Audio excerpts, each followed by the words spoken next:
L'Institut du monde arabe est un bâtiment réalisé par Jean Nouvel et Architecture Studio au cœur de Paris, face à Notre-Dame, dans le cadre des grands travaux de Mitterrand.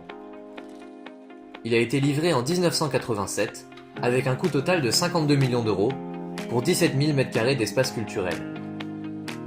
En 1974, la France, en association avec 19 pays arabes, décide de l'édification d'un institut du monde arabe.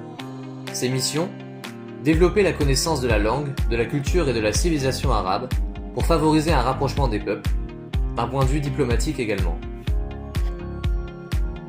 Le bâtiment est constitué d'un grand parvis, d'un musée côté nord, contenu dans un volume rectangulaire, d'une bibliothèque côté sud, dans un volume incurvé, ainsi qu'un auditorium en sous-sol, sous la place.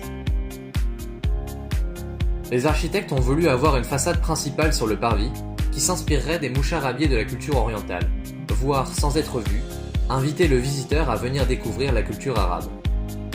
Les quelques 240 moucharabiés qui composent la façade principale sont mécanisés et contrôlés par un ordinateur, de sorte à s'ouvrir et se fermer en fonction de l'intensité du soleil, et ainsi permettre des effets lumineux, changeant à l'intérieur.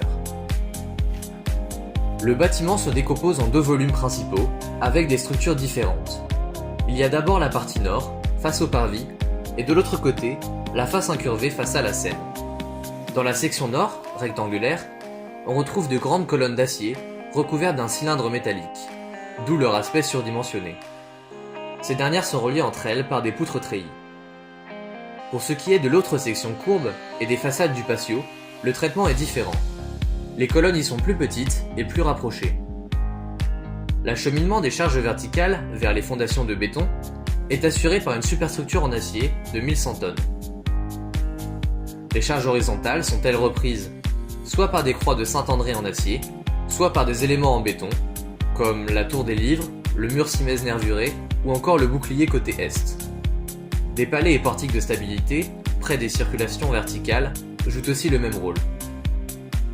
Dans la partie musée, les planchers en béton avec prédales sont supportés par des poutres PRS, profils reconstitués soudés, en acier, espacés rigoureusement de 2,90 mètres chacune. Les poteaux de hauteur correspondent à un étage, sont interrompus au niveau de leur liaison articulée avec les poutres. Ces poteaux tubulaires à section circulaire varient de diamètre entre 220 et 400 mm. Une fois remplis de béton, ils procurent une stabilité au feu d'environ 1h30. Côté patio, les poteaux descendent jusqu'au deuxième niveau et sont alors repris par des poutres en acier dont la hauteur peut atteindre jusqu'à 2 mètres.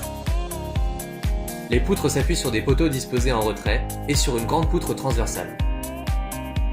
La façade moucharabiée se compose d'une grille d'aluminium et de 30 000 diaphragmes métalliques.